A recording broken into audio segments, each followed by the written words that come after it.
Jules Verne. Chapter 16. The Southern Hemisphere. The projectile had just escaped a terrible danger, and a very unforeseen one. Who would have thought of such an encounter with meteors? These erring bodies might create serious perils for the travellers. They were to them so many sandbanks upon that sea of ether, which, less fortunate than sailors, they could not escape.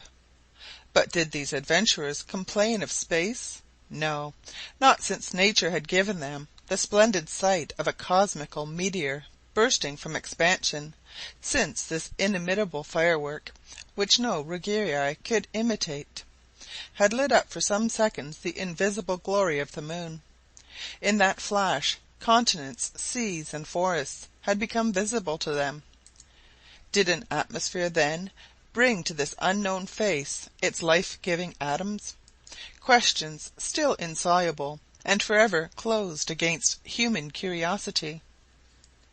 It was then 3:30 in the afternoon. The projectile was following its curvilinear direction around the moon. Had its course again been altered by the meteor? It was to be feared so, but the projectile must describe a curve unalterably determined by the laws of mechanical reasoning. Barbicane was inclined to believe that this curve would be rather a parabola than a hyperbola. But, admitting the parabola, the projectile must quickly have passed through the cone of shadow projected into space opposite the sun. This cone indeed is very narrow, the angular diameter of the moon being so little when compared with the diameter of the orb of day, and up to this time the projectile had been floating in this deep shadow. Whatever had been its speed, and it could not have been insignificant, its period of occultation continued. That was evident, but perhaps that would not have been the case in a supposedly rigid parabolical trajectory. A new problem which tormented Barbicane's brain, imprisoned as he was in a circle of unknowns which he could not unravel. Neither of the travellers thought of taking an instant's repose. Each one watched for an unexpected fact which might throw some new light on their uranographic studies. About 5 o'clock, Michel Ardan distributed under the name of dinner some pieces of bread and cold meat, which were quickly swallowed without either of them abandoning their scuttle, the glass of which was incessantly encrusted by the condensation of vapour. About 45 minutes past 5 in the evening, Nicholl, armed with his glass, sighted toward the southern border of the moon, and in the direction followed by the projectile, some bright points cut upon the dark shield of the sky. They looked like a succession of sharp points lengthened into a tremulous line. They were very bright.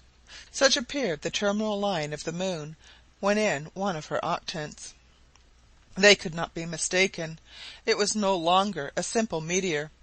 This luminous ridge had neither color nor motion, nor was it a volcano in eruption, and Barbicane did not hesitate to pronounce upon it.